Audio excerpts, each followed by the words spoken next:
We are hopeless, selfish creatures, and we need a savior. She was a total heathen. All right, we're doing a podcast. Hey everyone, and welcome to another episode of an ExMo and a NeverMo Walk Into a Bar. I'm Kate, this is my co-host Erika, and we are going to be talking about something very controversial today. Yeah, so we just want to put a disclaimer on this. If you are a devout member of the church, if you are not looking to deconstruct your faith, or even if you are, but you're just dipping your toe in, we're going to be doing some pretty controversial stuff, having some controversial conversations, stuff that might make some people uncomfortable. So if that doesn't sound like it's for you, then definitely just tune out now, because we're not looking to insult anybody or hurt anybody.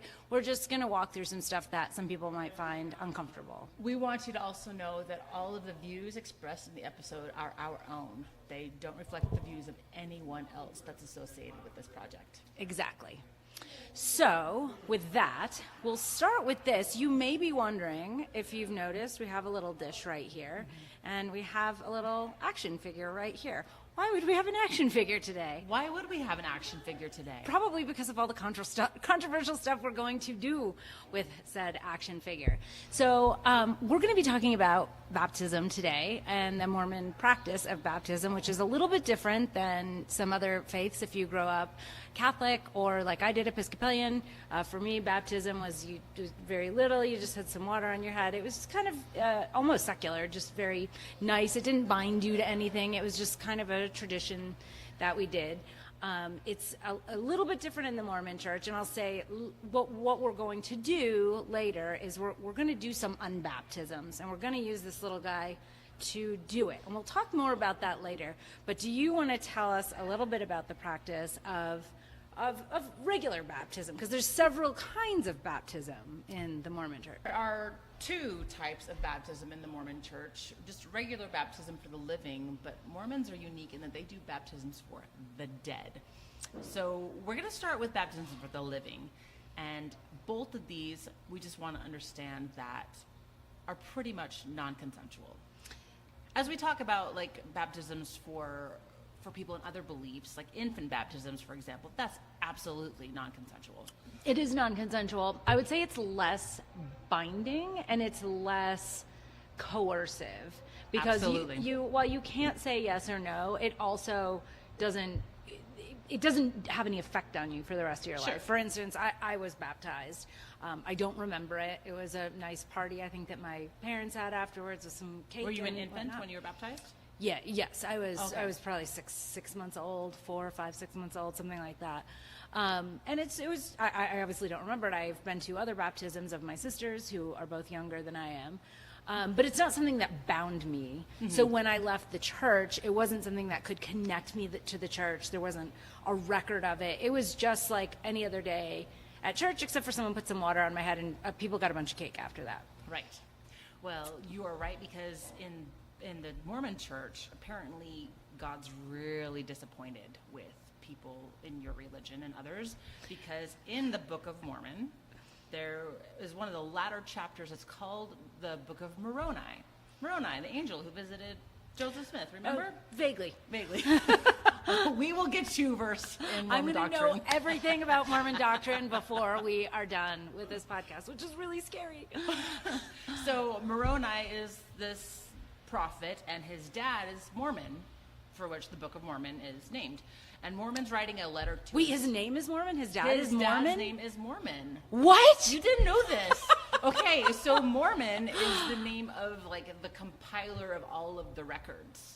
He was a prophet named Mormon. No idea. And to be honest, I never actually even thought about it. Like, where did the name the Book of Mormon? Well, now you know. The more you know. That was the other episode. But still, the more you know. That is wild. Yeah, now you know something. So something else. Great. So the prophet Mormon is writing this letter to his son Moroni toward the end, before everybody destroys everybody else, and he talks about infant baptism in chapter 8 of Moroni. And I want to read just a scripture here. It's in Moroni 8, verse 8. It says, "The whole need no physician, but they are not sick, Wherefore little children are whole, for they are not capable of committing sin. And it goes on later to say how you can only baptize someone who's accountable of sin. And another verse in 14, it says, he that supposeth that little children need baptism is in the gall of bitterness and in the bonds of iniquity, and he must go down to hell for baptizing babies. Oh shit, I got baptized and I'm still going to hell, you guys. No, it wasn't you. It was the people who baptized you. Oh, I get to go wherever. You can go. I'm to still heaven. going to, I'm a dirty heathen, so You will I'm go to definitely hell. not going to. You will go to hell for other reasons, my friend. You will go Lots to of other reasons. At any rate, so Mormon is talking about how baptism is just not okay. Like infant baptism, so not okay. And also talking about like you cannot baptize little children because they're whole. So at what age do you think is the age of accountability, where you're accountable for your sins? I would say, I mean, if you're telling me, yes, if you need to be baptized and you need to be a cognizant human, thinking, fully formed person, our brains don't actually become fully formed until we're about 25. But Right. we have accountability way before that. I mean, you Sure. can be tried as an adult after you're 18. You're allowed to vote when you're 18. So I would say, as a society, we would say 18 is about the age when we can be fully kind of responsible for ourselves and we're considered adults. So if you're going to say a child, then I would say maybe 17 if you want to get them before they're adults. So it's 17, right? No, it's 8. Yeah. That's the age of 8. Okay. Now, this was not mentioned in the Book of Mormon. This came later in. Remember Doctrine and Covenants? The Doctrine of the Covenant. Indiana Jones is going to get it with his whip. So in the Doctrine and Covenants, that's when the Lord reveals to Joseph Smith that it's the age of 8, that they are accountable. They know the difference between right and wrong. But keep in mind, like if you're 7 years old, 11 months and like 28 days, not accountable. But the second you turn 8, boom, you know the difference between right and wrong, and you can be baptized. Well, that makes sense because we let 8-year-olds drive cars and vote. Oh, wait a minute. No, we don't. I taught elementary school for a very long time. I taught third graders. So I taught a bunch of kids who were still 8 years old. They still believe in Santa at the age of 8. So, but then they're expected to be able to decide something as big as having a covenant. Is it a covenant It's with a the church? covenant, and it's a lifelong commitment to this church as well. And it binds you in a certain Yeah. way, right? Beyond like the baptism that I had, for instance, which just said, you're probably not going to go to hell if you don't fuck things up too much. Sorry. But for Mormons, it's something that is more binding, and it makes you sort of beholden to the church and makes it difficult for you to get away. You're basically, in some ways, like getting married to the church. Pretty much. So, and it's not something that you can get out of so easy later. No, because as soon as you're baptized, the church gets your records. They know your birthday, they know your baptism day. We don't necessarily have like a christening when they're babies, but we have a baby blessing. The church has records of everything about you. And at the age of 8, non-consensual. But people will say, wait, no, children are choosing to be baptized. In fact, here in Utah, the common trend these days is when somebody sends out a baptism invitation. Well, clearly it's the parents that send out the invitation for baptism. Because My kids child- can't send mail yet. Yeah, right. But my child is choosing to be baptized. You go to a temple, many LDS temples here in the valley, and we'll get a picture of your child like dressed in white. I did this with my child. I did because it was the thing to do. And then you send out an invitation saying my child is choosing to be baptized. But think about what coercion is. You're talking to this child. You're like, hey, you're turning 8. You want to get baptized, right? You want to make mom and dad happy, right? You don't want to disappoint your family, right? And you have all of these lessons, and all of your friends at school are getting baptized.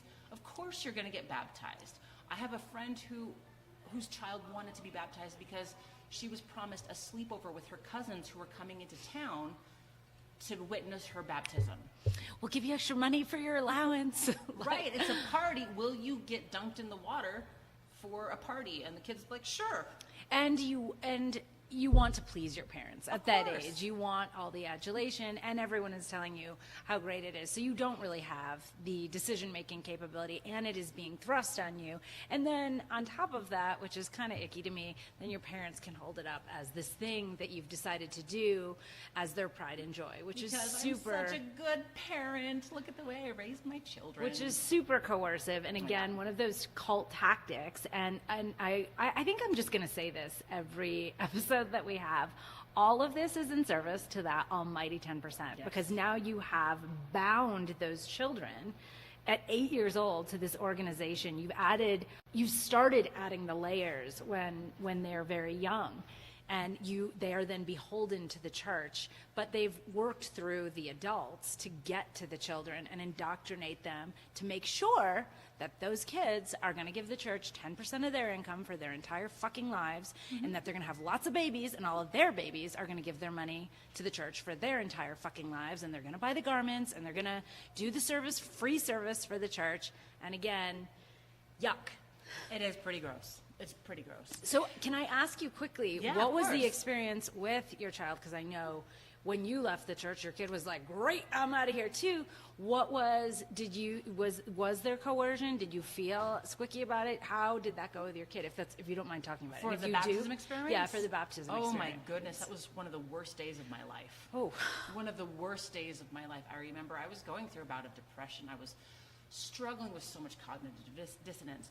I have a really good friend whose daughter was best friends with my child. They were only a couple weeks apart, and we planned this together. Like, let's have our kids baptized together the same day. And so that was extra incentive to get the kids to be baptized together. And had they already said, yay, I want to be baptized? Well, or it was more like, sure, that's the thing that we We'll do what you right? want. But I remember at the time that cognitive dissonance was so bad for me. I mean, I'd already been divorced, and I had to go back into the ward building where I had once been a member of this ward, going back there, and my ex-husband was baptizing my child, and but there was the cognitive dissonance that I didn't know how to label as cognitive dissonance. It just didn't feel right. It didn't feel good. It felt yucky. I went home crying that day. It should have been like one of the happiest days of my life, but I felt so awful for coercing my child into this and putting myself in a position where I didn't feel comfortable because it was the thing to do. And that makes me really sad for you. Like on a day that, you know, the church has told you is supposed to be beautiful and wonderful, obviously there was something in you even then that knew, like, this is egregiously wrong. Like, you know, if I think about any ceremonious days for me, you know, the days that I've had, my wedding day, my graduation day from high school, from college, there was nothing in me that was like, oh, you know, there was no war inside me. It was like a happy, those were wonderful days. They were the best days of my life. So it's interesting that you were having this experience and this war within you, which must have felt even more jarring because at the time I imagine maybe you couldn't even understand why. I blamed myself because that's what the church has you do. If you don't understand it, well, you're just not righteous enough. You need more church. That's what you need. You haven't read your scriptures enough. You haven't prayed enough. You're just not good enough. And so I look back at that now and I think, that's why I was going through the situation I was. But at the time, it was all just like, come on, to the service of the better good. And did your kid know anything about it? Sorry, we haven't discussed this. So this is like sort of fascinating to me. Did your kid know there was any sort of conflict going on with you? Or With were me, they? no, but they've since told me, my kid has since told me, like, Mom, I always thought they were just like, I thought they were just good morals. I thought it was the same as listening to Aesop's fables, like the Bible stories and things. It was just like, these were just a story to teach me a lesson about something. So this baptism, it was just what everybody else was doing, so that's what I thought I would do too. Interesting. And I saw how excited you were about it, so I got excited too. Interesting. Yeah. Well, I'm sorry that you had that experience, and But I'm glad that you are out and you're deconstructing it now. I am. Right. Can I talk about baptism for older people? Oh, yeah. I thought, yes, Yes. please. I didn't even know we were going there. Clearly, when you see missionaries going out into the world 2 by 2, they're not there to baptize just 8-year-olds. They don't knock on the door and say, hey, where's your 8-year-old? Oh, you don't have any, and they move on. No. You can be baptized at any age of your life above the age of 8. So I want to go back to something for clarity, because we Sure. started and we said, you know, for a lot of religions, there's really just kind of one kind of baptism. And then Sure. we said there's 2, but there's actually, it sounds like there's at I least guess 3 kinds 3. of Sure. baptism. And go on. So you can be baptized when you're older, when the missionaries come into your home and they say, hey, we've got this great invisible product. Do you want to join us? And Do you want to pay us a lot of money for this? No. But they don't tell you Oh, that they up don't tell you front. that yet. No, so That's they, later once they lock you They in. first, the missionaries, because I served a mission. I served a full-time Spanish-speaking mission to Florida, Fort Lauderdale, the Miami area. We'll have an episode about that later. There's a lot to unpack with a mission. But specifically with the baptism thing is when I was on my mission in the late 90s, early 2000s, we were trained to find these investigators, and we called them investigators, if they were investigating the church. We would find these people, we would give them the first discussion, which was about like God is our loving Heavenly Father and Jesus and the Holy Ghost, and they're going to make your life so much better. What do you mean by investigators? People who are just looking into... Yeah, just anyone who's looking into the church is called an investigator. How would they know? Well, Like we if would they- just knock on the door, and if they invited us in, boom, you're an investigator. Oh, You're okay, got it. investigating the Okay, church. okay, Mhm. got it. Sorry, this So- is a lot of this stuff is new for me. Even though I've lived here Yeah. for 3 years, there's still We some will learning. we'll do some episodes on missions because there's a shit ton to unpack there. But anyway, with the baptisms, when I was a missionary, we would do the first discussion about like, here's what we have to offer. We have God, Jesus Christ, the Holy Ghost. They're going to make your life so much better. Sounds the good. second was about, I think, the atonement and baptism. And by the end of the second meeting, the very second time you meet with someone, you pressure them into committing to be baptized. Good, great sales technique. It is Sounds great. like what they do at a used car lot, basically. It is. It's totally what you do to use car lot. You before they know about tithing, before they know about the word of wisdom, which You we get 'em talked in. about, before you know about the law of chastity, before you learn about all of the extra things, you've already got this commitment. You've got this date. You're going to be baptized in such and such a date. Because, as you've mentioned before, this church is one of the best business models in the world. Yeah, exactly. Yeah, and you've told me just a little bit about this, like people showing up and roping you in and using these very specific techniques. And someone actually, again, I'm on social media way more than I should be, and I'm in all of these ex-Mormon groups because of the work that we're doing. And people post different things that are super interesting to me. One of them was about the actual sort of instruction booklet or something that the missionaries carry. Preach my gospel. But a lot of the techniques were like sales techniques, like the same kind of thing that you would use on a car lot. And some of them were actually, they highlighted in one of these posts, like the specific cult-like techniques of just sort of cornering someone and pressuring them to sign up before they have all of the information. Yeah. And it's actually written down in these very specific steps about how to get people. And on top of that, the missionaries are they're sort of pushed to get the numbers up. Oh, absolutely. Which just sounds so Jesus-y, right? Doesn't sound like some creepy, shitty-ass MLM at all.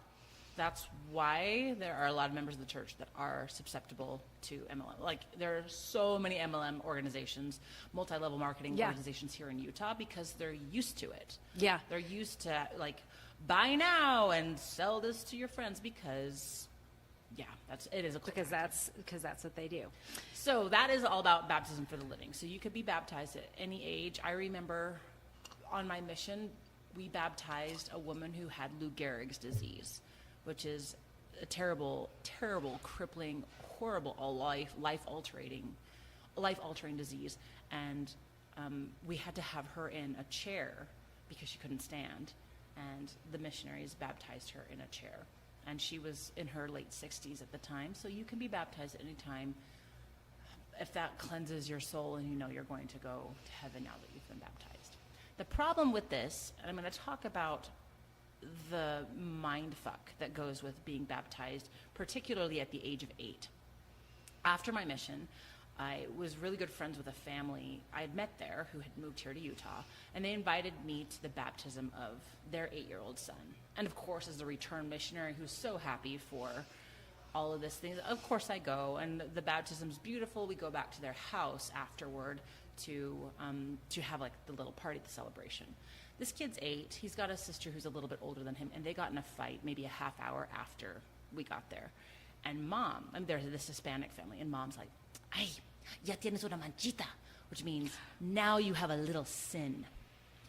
And just because he fought with his sister, now his You baptism fucked was it up. null. You just cleaned up and you fucked it all up. And this kid, I remember looking at him, he was just weeping, just screaming with so much agony because he had been clean like a half hour before, and now he was a fucking sinner.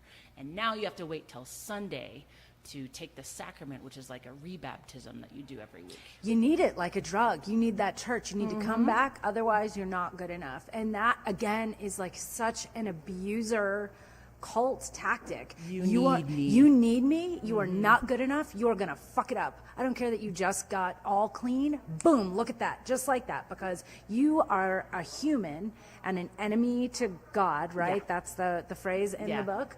And that is... it's disgusting, and it takes away people's self-worth and self-value. And this poor little kid, the psychological abuse, like having worked with kids for as long as I have, I look at that now and think, don't you dare fuck with those children. Don't you dare get them to think that they're anything less than pure and righteous and holy and impure. I mean imperfect, because we all are. Humans. We're humans. We're all going to make mistakes. I don't believe in sin, but I do believe in mistakes. Yeah, and no one needs the church to fix themselves. Right. People need empathy. They need guidance. They need parents that take care of them and show them what empathy is and what it is to care about other people. But to the church, it's a drug, essentially, and the more you use it, the more you need it, and you need more and more of it, and that is intentional to keep people tithed and paying money to the church. So now we're going to talk about baptism for the dead, which is what is unique to Mormonism. I don't think any other church in the world does baptism for the dead, but clearly it's taught in the Mormon scriptures that it is necessary for salvation. Jesus himself was baptized, which is why, if Jesus needed to be baptized, John the Baptist, do you remember the story from the Bible? Oh, yeah. Yes, okay, I do. I thought you were going to tell me that Jesus was baptized after he died. I was like, really? I don't remember that part of the Bible story. No. No, but he was baptized in real life, so everyone needs to be baptized, even if they had been born on this planet and were never given that opportunity to be baptized in this life. We're going to baptize them by proxy. And I'm going to say one thing that we did not put in the notes and that we didn't discuss, but as an aside, and this is, in one of our other episodes, we talked specifically about women in the church, and I would be remiss if I didn't mention, baptism is a specific way to take away women's power. So we are born unclean out of our disgusting vaginas, right? Mm-hmm. And baptism actually mimics that. The water on the head is, it is taking what women do, and this is, I'll see if I can find maybe a link that we can post on this. I've read about it in multiple different pieces of literature. Baptism is specifically to take that power of birth away from women. And they say born again. They actually say yes, they do. Born again. They do. It is very specifically about taking the power of creation and birth from our dirty woman vaginas and putting it into the hands of a man, a priest, who puts that clean water on your head and takes you out of that disgusting place where you came from to be born and makes you pure so you can be born again. Damn, that makes a lot of sense. Yeah. A lot of sense. That's going to go really well with our episodes on women in the church. So, baptizing the dead. Baptizing the dead. So, all of those Mormon temples that you see, they have a purpose. Their purpose is to bring saving ordinances to dead people. So there have been billions of people who have lived on this planet through the history of the world, and only a teeny tiny, small fraction, itty-bitty percentage, have been members of the church. Oh, no. Yeah, but we have the truth, and we need to make sure everybody has the truth, even our ancestors who are dead. Even if they don't consent to having the truth. Even if they don't consent to having the truth. Well, we'll get to that in a minute. But as for this baptism for the dead, the temple is designed for these ordinances. So if you go into the basement of a temple, and you could probably do this because the church is pumping out temples all over the world. If you're ever interested, go to an open house, and they will let you walk through to get a chance to see their great and spacious building and how beautiful and gorgeous and remarkable that is. Oh, we're doing that for an episode. Yes, we are. We're going to go because I have never been. Oh, Erika, there's so much in store for you. But as in this temple, in the basement of the temple, they have a baptismal font, and they're all set on the backs of these 12 oxen. The church really likes the number 12. There are 12 apostles, or the 12 tribes of Israel. 12 is a symbolic number. And so there's a baptismal font And it's nice and it's warm and it feels really good. And you go down into the basement and it's very sacred and it's quiet. And you get on these white jumpsuits. And you can do this starting at the age of 11. You can go and be a proxy and you can be baptized for the dead. So this is also why genealogy is a big push in the church, because once we learn about our ancestors, we find the ones that were not given the gospel in this life. And it's our job to, because we're now connected to that ancestor, it's our job to bring the gospel to them by being baptized in their name. I will be honest with you. I really thought this was a beautiful, beautiful part of the Mormon church. I did at the time because I believed that God was such a loving God that he gave this commandment for everyone to be baptized like Jesus, but not everyone had the chance. So he was providing a way for us to bring that gospel and that ordinance to everyone. In hindsight, I can see how coercive and abusive that is. What kind of God would give commandments to his children that they were not able to fulfill? So I once thought that this was a beautiful ordinance, but now I look at this and think, oh, this is a way to rope members into coming back to the temple. Because the more they do their genealogy, the more they find ancestors who haven't had that ordinance, the more they keep coming in order to make sure. And your ancestry is like infinite. You have so many fucking ancestors, and you're always trying to find more, and you dedicate your time into learning about these people that were trying the best they could at the time with the tools that they had. But it's not good. And not all of them were necessarily ancestors. They Right. were doing that for a lot of ancestors. And first of all, that in and of itself is bad enough, because an ancestor may have chosen specifically not to. Like, I mean, you will be somebody's ancestor at some point if they look back in the records and say, you know what, this woman, Kate Kendrick, she well, you were baptized. We're going to unbaptize Kate, but but if they went back and you wanted to be expunged, or you had chosen not to be baptized for some reason, they could go back and say, you know what, against her consent, we're going to do this for our ancestor because we love her so much, which to me is sort of like baptism rape.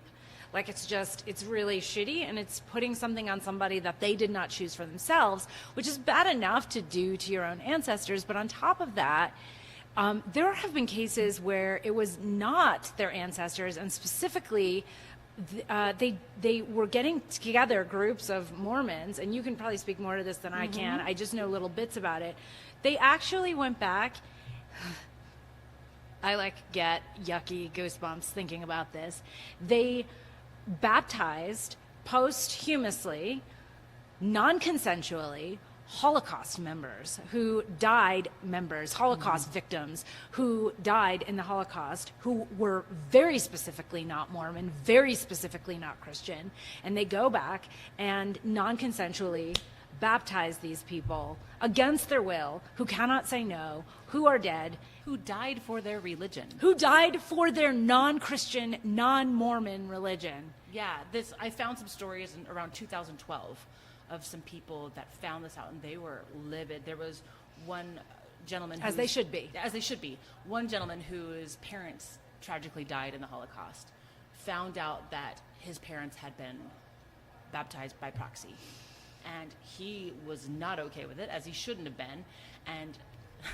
And then the article I read said that the church had issued an apology. Will you listen to this? We sincerely regret that the actions of an individual member of the church led to the inappropriate submission of these names. We consider this a serious breach of our protocol, and we have suspended indefinitely this person's ability to access our genealogy records. Like, they would not even take responsibility for teaching this doctrine in the first place, but they threw this member under the bus Because of course, and that is what they always do. They throw anybody under the bus, whoever is at risk to them, because they don't care about their members. No. They don't care about love. They don't care about empathy. They don't care about taking care of people and about taking care of any people. They care about raking in that 10%, which is why they would harm this member of the church that they instructed to go do this thing. And then as soon as it's not serving them, they say, we wash our hands of that. And I've seen that over and over, and I've mentioned It's gaslighty, it is abusive, it's manipulative, and that's why we're doing our podcast here. Exactly. Is to say, this behavior is abusive and it has to stop. And just to shine a light on that, because not everybody knows. I wouldn't have known, except for that I happen to live here and I see what this religion does to people every day, especially when I was working in Utah Valley, the effect that it had on people, the mind fuck, the inability to think critically, the inability to look at these things that the church is doing that actively harm people, that actively harm members that the church is supposed to care about. And again, like sometimes I think a little bit about like, I was never Mormon, like why am I doing this?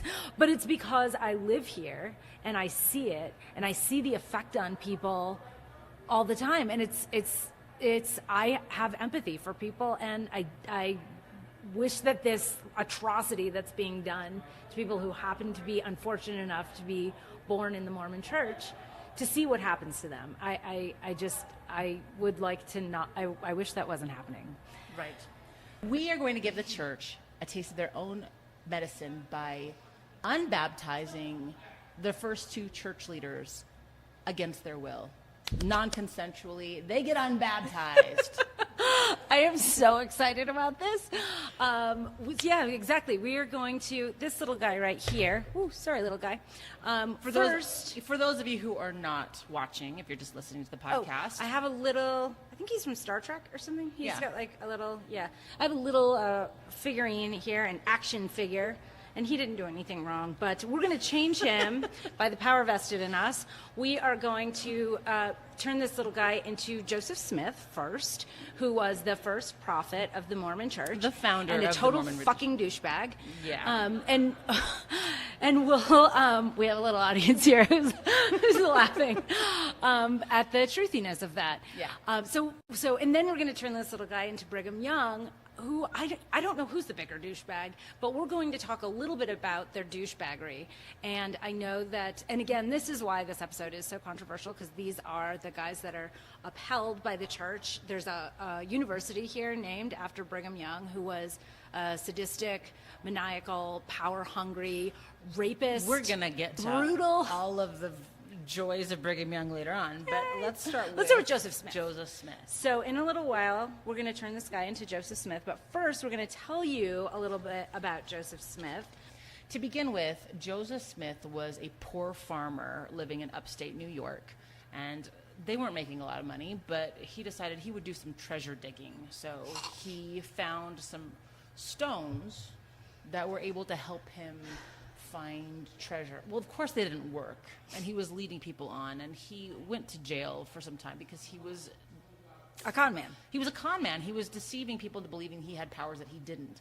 So then he thought, well, why don't I make a religion out of this? Because there were a lot of people at that time who were starting, like, it was a huge religious movement. Yeah. Back in the day, in the Early 1800s, right? In upstate New York, huge religious fervor.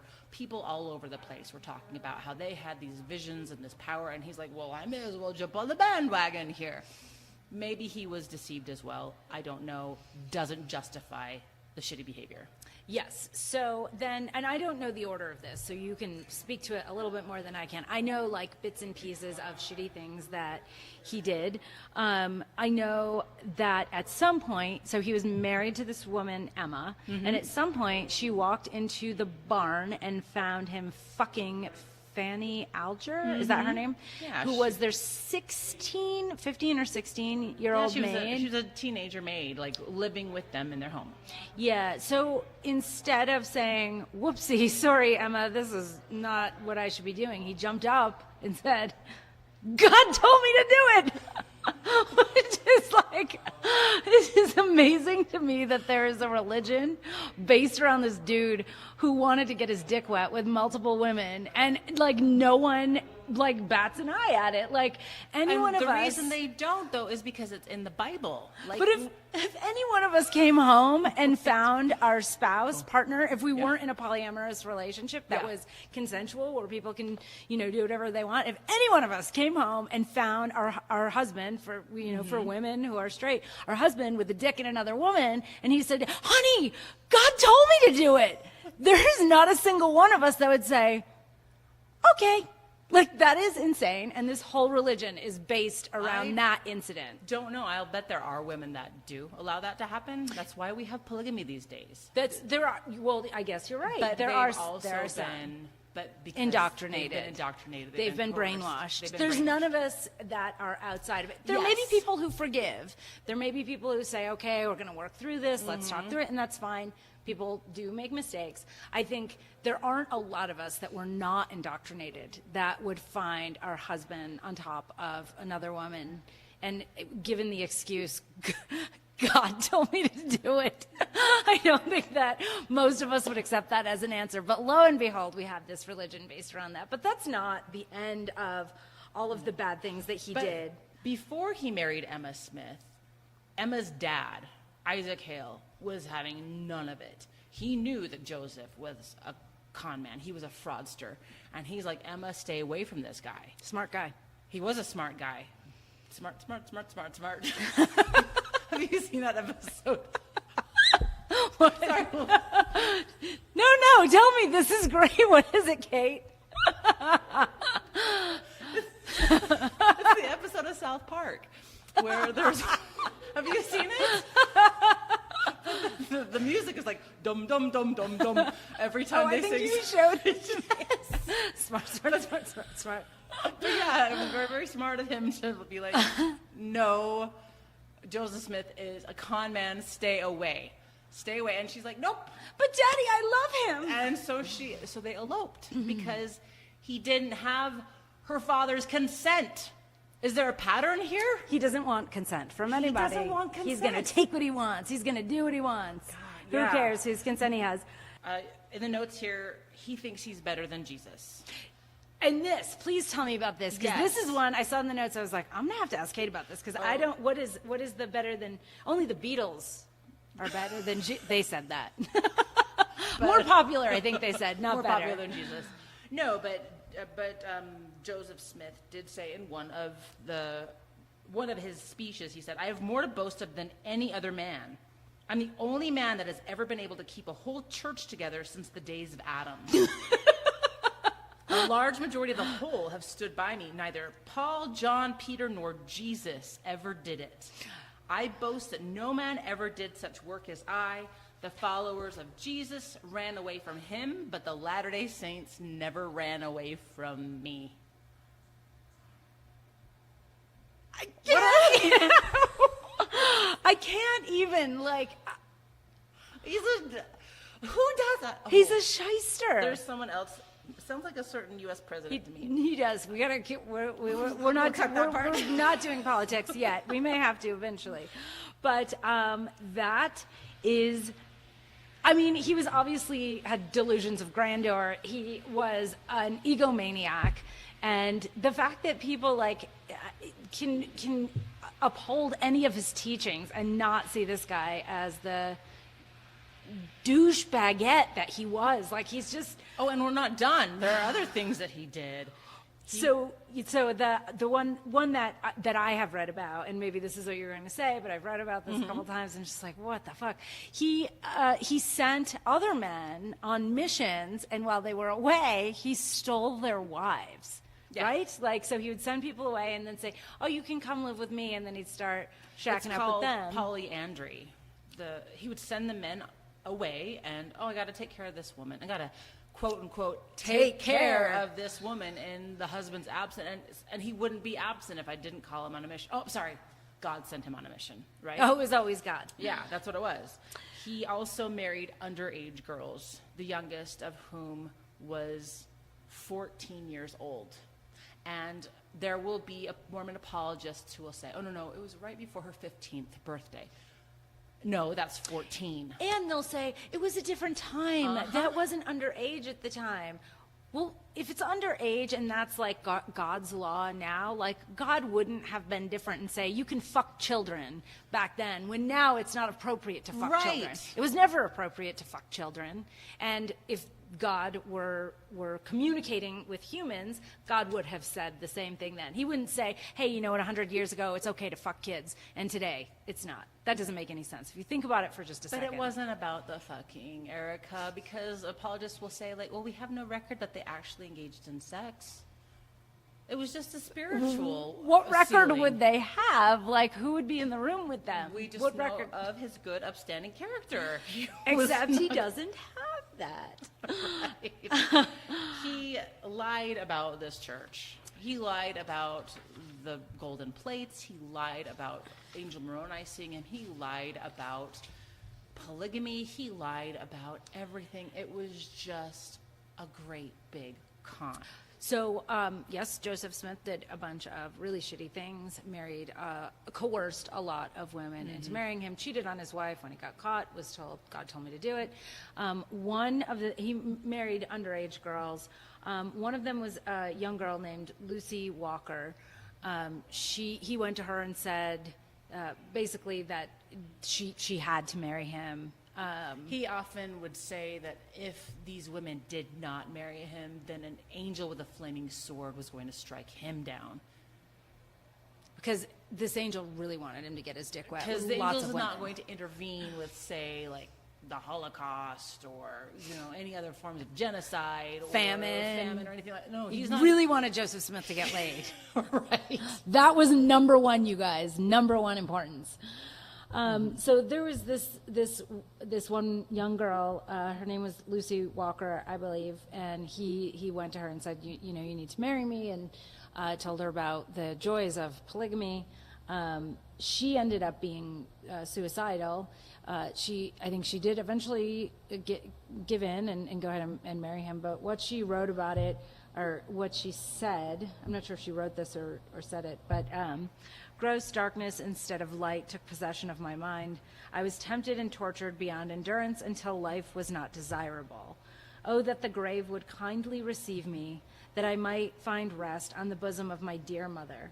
Why should I be chosen from among thy daughters? Father, I'm the only child I'm only a child in years and experience.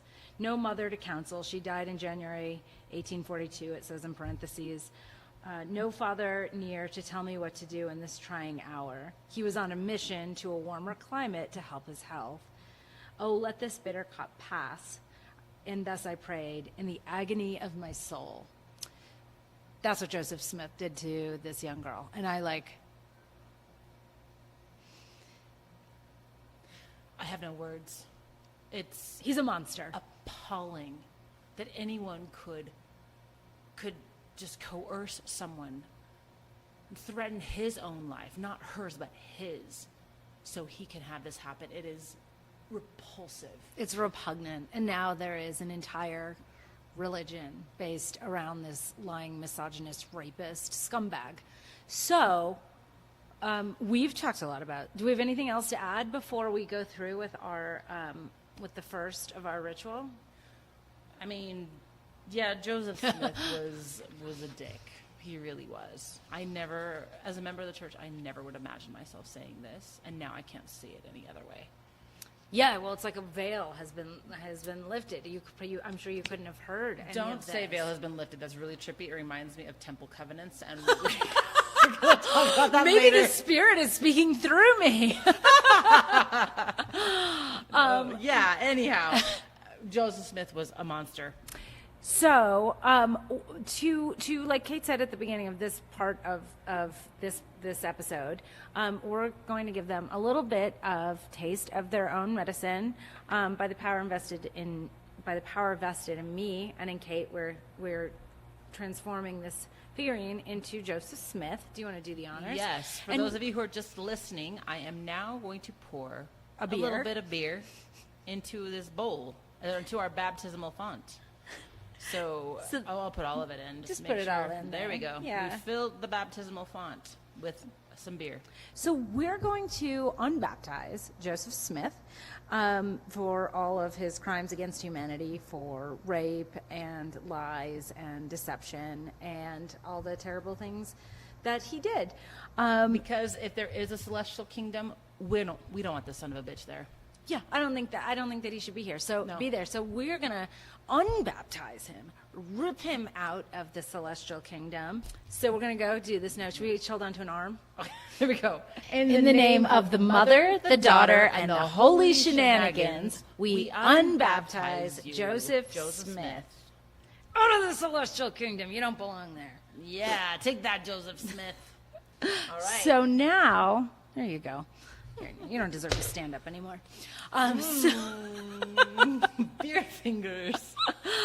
So now we're going to talk a little bit about Brigham Young before we unbaptize him. So, again, I know just little bits and pieces. I watched American Primeval, if that's how you... Primeval. So now we're going to talk a little bit about Brigham Young, who, as we mentioned before, he has a university named after him. He was the second prophet of the LDS faith church, the Mormon church. He led all of the Mormons here to Utah. And much like Joseph Smith, he was a total fucking douchebag. He was brutal. He was a liar. He had 21 or 22 wives. Mm-hmm. He stole a bunch of land. He was an egomaniacal, power-hungry human.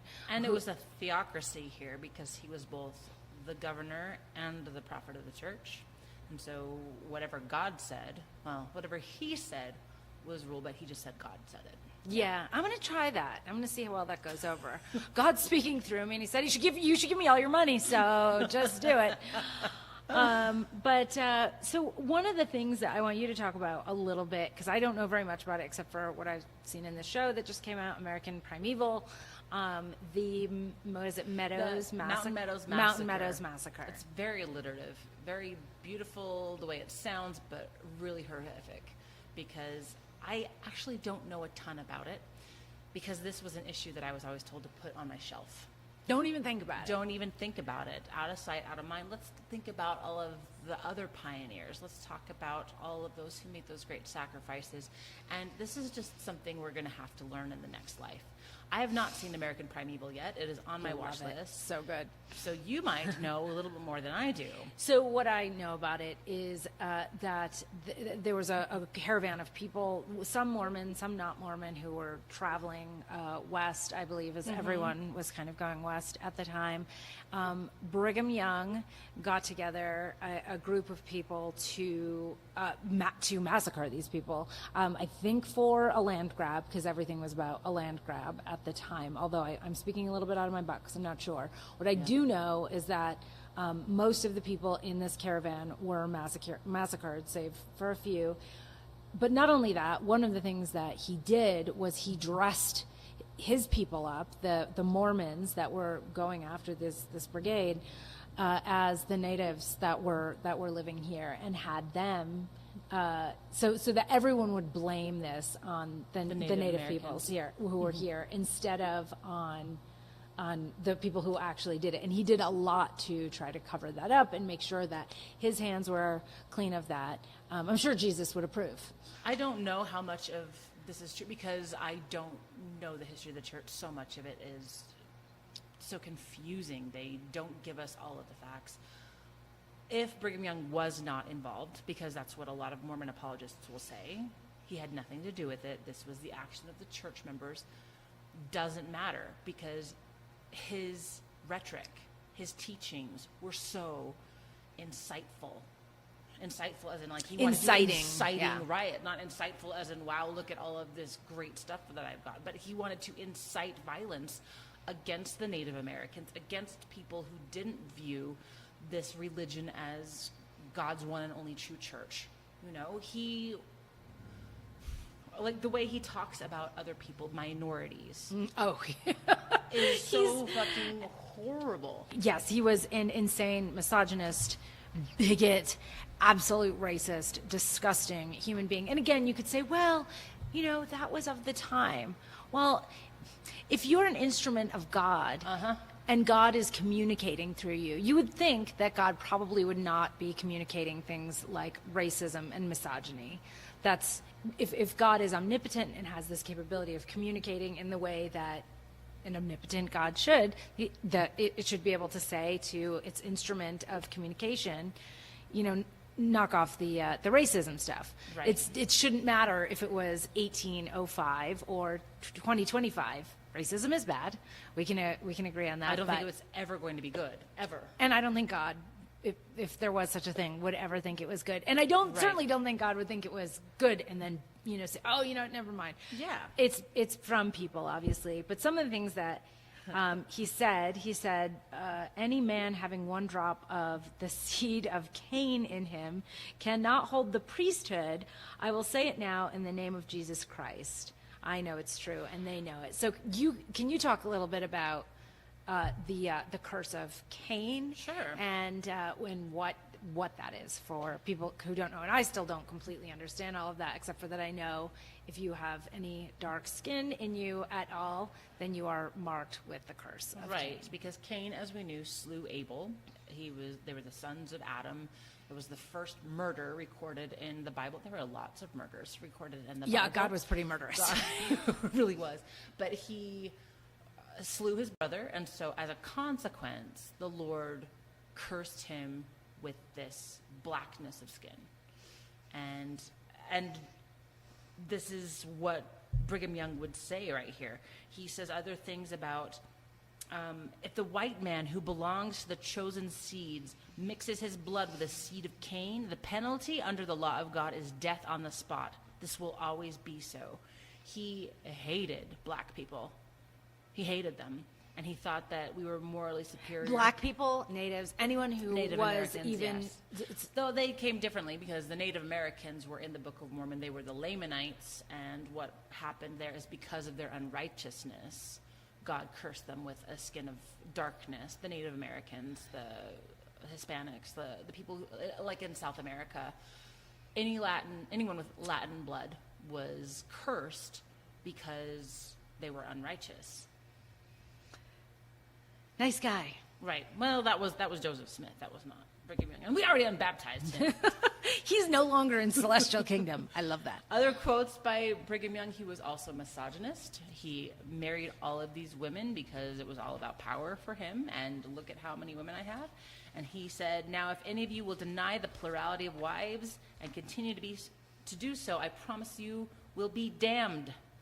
And I will go still further and say, take this revelation or any other revelation the Lord has given and deny it in your feelings, and I promise you, you will be damned. And he said it like that, too. I feel like you should play him in a play or something, because that's pretty great. And how cathartic would that be, to be like, go and like be this egomaniacal douchebag? I know a lot of people who left the church call him Brigham Young. Young. Oh, which no, we're keeping it. So misogynist, bigot, cruel, brutal, deceptive man taking land, and just a general all-around piece of shit. Blood atonement. Blood atonement. Yes, please talk about that. I never knew a thing about blood atonement until I left the church, but this is something that had been taught for forever. But of course it's not taught in the church because it would make them look bad. The blood atonement is a belief that Brigham Young taught, that there are some sins that are so bad that Jesus' atonement cannot cover those sins. So murder and adultery and interracial sex and breaking your temple covenants were all these sins that were so horrific that the only way to really atone for these was for you to willingly put your own life on the line. So he is encouraging people to unalive themselves, to kill themselves, because Jesus is really powerful. He's just not powerful enough to forgive you and your sins. And that was, if I remember correctly, the part of the whole. And I need to read this book. I just watched this series, Under the Banner of Heaven. Yeah. But that was those brothers decided they needed to make the woman, and I forget her name. I'm sorry. That they needed to make her pay with blood atonement for her disobedience to the church, even though she was a Mormon and she was, fully faithful to the church. I believe she just wasn't in the way that they wanted her to be. And I think, and then I don't know if you know much about that story, if you've read that book. Or Yeah, seen I both saw the series and I read the book right when I left the church, and because you weren't allowed to watch that sort of thing. No, or of read course that sort not. of thing. It was anti-Mormon. It was going to give the church a black eye, so stay away from it because they're all just liars. It was true. The Lafferty brothers murdered people because they had this in their mind that they could do God's will by killing people. And where did he get that idea? Brigham Young. So let's take Brigham Young. He's sitting comfy in celestial kingdom right now, according to his own words. Yes. So we're going to remove him. We're going to unbaptize him and pull him out of celestial kingdom. Here we go. In the name of the Mother, the Daughter, and the Holy Shenanigans, we unbaptize you, Brigham Young. Brigham Young. All right. We did it. That's fantastic. So, fuck you, Brigham Young. So we're going to conclude this episode with a couple of different things. One, we're going to invite anyone who is watching or listening. If you were baptized in the church and you have left the church and you no longer wish to be baptized in the church, we would love to unbaptize you, and we will do it right here on our podcast. If you want to let us know, you can go to our Facebook page. It's Two NoMos, TWONOMOS. Send us a quick message, or you can even put a little comment on our page. You can, if you feel comfortable doing that. If not, you can send us a private message. But if you would like to be unbaptized, let us know. Give us your name. If you want to tell us a little bit about your story, we'll give a brief little bit about your story, and then right here we will unbaptize you so that you are no longer bound to the church in that way. Not for the same reasons as Joseph Smith and Brigham Young, by the way. We are not unbaptizing you non-consensually. The It will only- be with your consent. Exactly. Only if you ask us to. The only people we did that to is the people who started it all and absolutely deserve it. And I'm waving to him down there in hell right now on the floor. So if, like I said, let us know if you want us to do that. Let us know your name, your story. But then we're also I'm going to unbaptize you because you were baptized. So you're going to have to Yes. first kind of show me how it's done. And then Okay. maybe I'll do it to you. We'll figure it out. I may just have to sort of flick some Yeah. beer on you or whatever. That works. But So for those of you who are just listening, what we are going to do for our video is I'm going to show Erika what kind of training you would need if you were being baptized. The priesthood leaders, of course women could never do yeah, this. because you have to do it with your penis. Yes. But the men would show the women or young children or whoever was going to be baptized how to do it. So I'm going to show how this is done. And now it's time for a trying moment. This is done. All right, Okay. Erika, come on over here. Okay. There's lots of wires over here. Let's adjust this so we have a little bit of a microphone. Okay. Okay. So what do I do? Okay. So, for those of you who are just listening, I'm going to have Erika come Stand here here? by my. Yep. This you're- way? I don't know how this looks. Hang on, here we go. Okay. So, Erika, you're going to stand on my right, by my right hand, because you got to raise your hand to the square. I'm going to give you my left hand. Oh, you don't raise your hand. Only the men with a priesthood get to raise their right hand to the square. I can't raise my hand without a penis. Okay, so I'm going to extend my left hand, and I'm going to grab your right wrist, Okay. and you're going to put your hand on my left wrist. So, yeah, you're going to hold on to that for support, okay? Okay. I Then feel I'm going to supported. raise my right hand to the square. Are you going to hit me? I'm not going to hit you. I am talking to God is what I'm doing. And I'm going to baptize you in the name of the Father, the Son, and the Holy Ghost. And then you're going to plug your nose with your hand, and you're going to come backwards, and boom, you've been baptized. When you're baptized into the Mormon church, you're baptized by immersion. So I was told as a kid that even if your little pinky toe were to pop up out of the water, you'd have to have it done all over again. Because all in. That's not shameful enough for a poor kid who's terrified because their family and their friends and everyone they know and love are watching them be baptized. I remember as a kid, like, I better not fuck this up. I better not have my toe poke, or else I'm going to have to do it again because I'm not clean enough. Which, again, is messaging from the church. You're never, never, never good enough. Even in the moment of perfect cleanliness, you might fuck it up. So be really worried about it, because you need that church to be righteous, to be a whole person. All right. So Erika, I've baptized you. It's your turn to unbaptize me. Okay, so I'm going to unbaptize you. I won't dip you. I'm just gonna like flick some beer on you. Okay. If that's okay. So it'll be the opposite. Instead of being totally enveloped in the water, you will only have a tiny little sprinkling, and you will be unclean for the rest of your life and smell like beer the rest of the day. Welcome to my heathen world. Okay, so in the name of the Mother, the Daughter, and the Holy Shenanigans, I unbaptize you. I just got a little. Oh, I got some on the microphone too. How do you feel? Do you feel dirty? Ooh, I feel like sinning. Yeah. I think I feel like drinking an alcoholic beverage is what I feel like. Me too. So I think with that, we should probably say, cheers to deconstructing Mormonism.